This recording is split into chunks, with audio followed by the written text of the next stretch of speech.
বুঝবে আমরা কুট থেকে আসছি, কুট থেকে আসছি হয়তো কালীবাড়ির পাশে থাকি।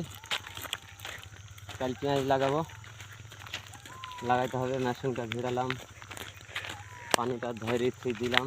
কাল মনীষাই একটা গ্রামের মনীষ পেঁয়াজটাকে লাগাইতে হবে।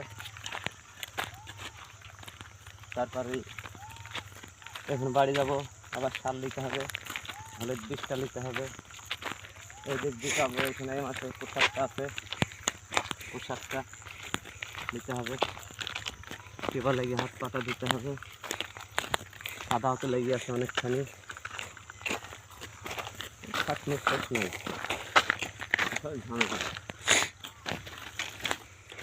চাষের কাজ করতে হবে, না করলে তো হবে না। ডাবরটা